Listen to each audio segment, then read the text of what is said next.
Okay, so we're checking out another 5-inch Freestyle quad. This one's here from Foxeer, the Aura 5. Now, I did a 7-inch like long-range build, the Aura 7, maybe a couple weeks back. I posted that video. So the stack in that one is the same as this one here that I flew, but they've actually already made a change to the stack on the bind and fly or the plug and play.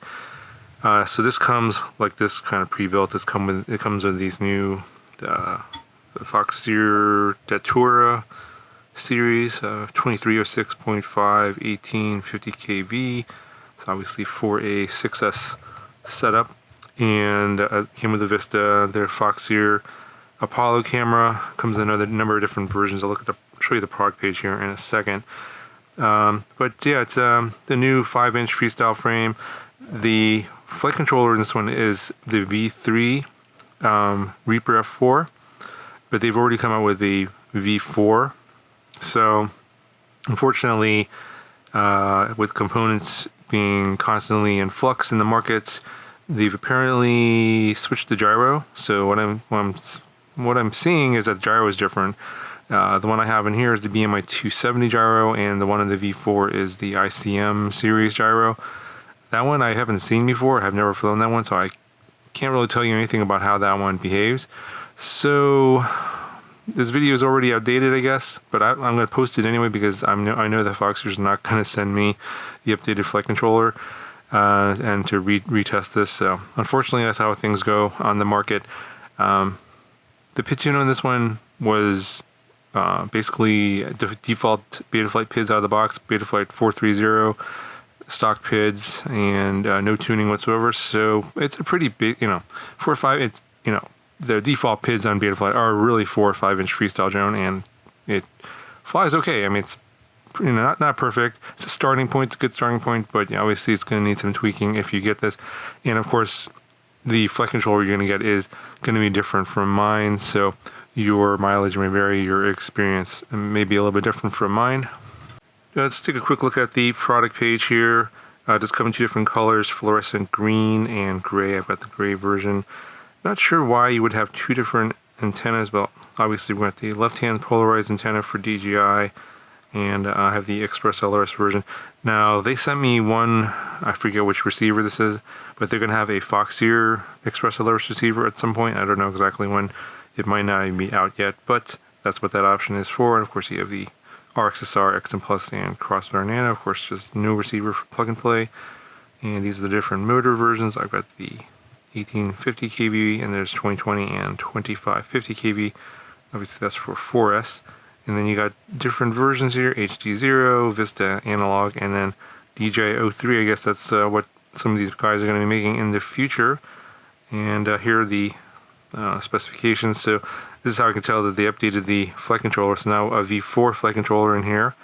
The same ESC, the F4 65 amp ESC, that's the same one that was on the 7-inch as well.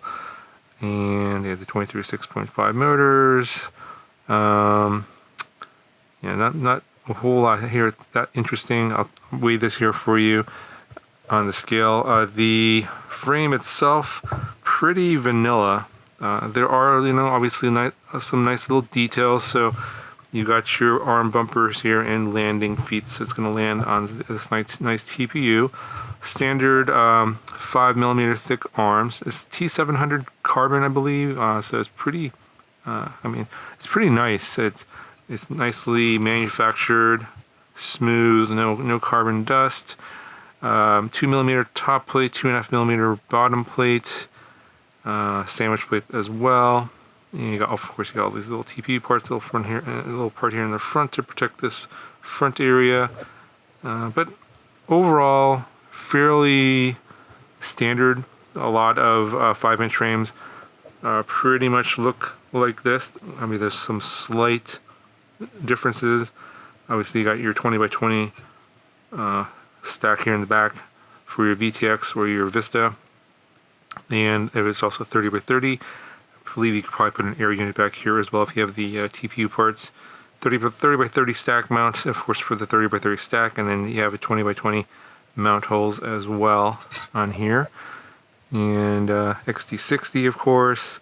little spot here for your receiver antenna. So pretty basic, and it flies as expected. Nothing unusual in terms of weird vibrations, oscillations. The carbon's nice and stiff. The props that they sent me in here, yeah, so these are the 5146.5, so a little bit more pitch. I think I've previously tested the 5143, so this has a little bit more pitch. Got pretty good power on this motor on 6S. I flew it with this 1300 GNB 6S battery. It's high volt. I will make a video on all these batteries I got from GNB at some point soon. So basically, in a nutshell, they've made like these high volt batteries that are smaller and lighter, but are still able to output the same number of milliamp hours as a non-high volt battery of the same. Like if you look at another 1300 that's a non-high volt, it's going to be heavier and bigger. So this does help with performance. I will talk about the fact that it's high volt and whether or not that's the way you want to go. That's a discussion for another video, but let's go ahead and show you what everything weighs. All right, so quad and GoPro mount. No GoPro, we're coming in at 417.7 grams. With the 1300 6S, 611.2 grams, and then this here is the GoPro Hero 11. And this one, now we're coming in at 765.5 grams. Yeah, so overall in terms of performance, not really anything surprising here. It's good power for the motor. I mean, the motor is very, it's fine. It's right in line with all the other motors that are out there on the market. Typically, it's got, as far as I can tell, the bearings seem pretty good. It's got good windings. Construction of the motor seems fine. I mean, there's nothing really bad to say about it, but it's nothing like anything that's different in terms of like, oh, this motor is totally different from anything else on the market. If I said that, that'd be a lie. It's pretty much right in line with like the stuff you're seeing out there right now. It performs as expected, so really no surprises. The frame and the geometry of it and the way it feels in the air feels what you would expect from a 5-inch typically. Granted, it doesn't have any kind of a pid tune, but for most 5-inch ones that I throw just a Betaflight default pid tune on, flash it, don't do any tuning. This is pretty much what you would expect. But I do want to let you know that what you're going to see in terms of flight footage is going to be on a different flight controller with a different gyro. So if you buy it from Foxeer, it will come with the V4 according to their product page. How that flies might be different from what you see from me, so that's why I do want to definitely put that disclaimer out there. What you see here is not necessarily what you're going to get, but I would expect that as long as there's nothing really wrong with that gyro, it probably is going to be fine. But again, I can't make any promises. Anyway, I'll link the GoPro footage as a separate video file if you guys want to see the higher resolution GoPro Hero 11 footage. I'll put that as a separate video file. But what you've been watching here is the footage from the Apollo camera, basically the DJI goggle footage. So that'll, obviously there's no stabilization there, so you're going to see exactly all the little wobbles and shakes and all that kind of stuff that you're going to see typically when you do a normal flight, and you'll see it. There's really nothing really terrible about it. It's just that you're probably going to want to do a little bit of tweaking, maybe adjust the filtering, maybe modify the P and T gains, just bump them up a little bit. And that's just based on this build here, but of course you're going to have to make your own judgments based on the builds you get. It might be a little bit different from mine.